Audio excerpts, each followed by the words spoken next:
ఏం రా ఇది కాంబినేషన్ మస్తు ఉంటది. మస్తు ఇరు బిర్యానీ కావాలా చెప్పాలి మరి. మామూడు పడతావు నువ్వు?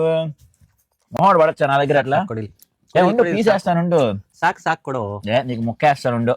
ఇంకో తిను. కొల్ల కొడిల్ కానీ ఎయ్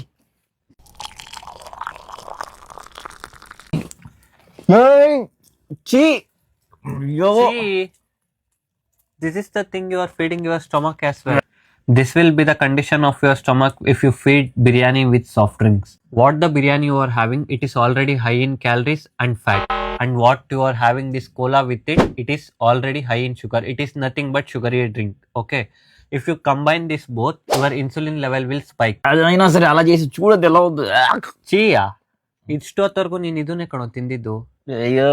Because of this, not only insulin spike, you will also get bloating, acid reflux and fatty liver as well. It has high chances of type 2 diabetes. Did you understand? ನಾನು ಶಾರುಖ್ ಖಾನ್ ಕೂಡ ಯಾಡ್ ಇತ್ತು ನೋಡಿ ಥಮ್ಸ್ ಅಪ್ తో తాగమని. ಶಾರುಖ್ ಖಾನ್ ಮಹೇಶ್ ಬಾಬು ಎಲ್ಲ promotion ಮಾಡ್ತಾರಷ್ಟೇ. They don't even drink a single sip of it. Do you know the reason? Soft drinks causes acidity and it damages your teeth and causes cavity. ಕೆಲವೊಂದು countries ಅಲ್ಲಿ bathroom ತೊಳೆಯೋಕೆ use ಮಾಡ್ತಾರೆ ಕಣೋ. ನೀನು super ಆಗಿದೆ, wow crazy ಆಗಿದೆ ಅಂತ ಎಲ್ಲ ಕುಡಿತೀರಾ. ಇದು ತಾಗು ಎಂಜಾಯ್. ನಂಗೆ ಹೆಂಗ್ ಕೊಡ್ತಿದೆ ಇದು? ಚಿ, I left it 2 years ago.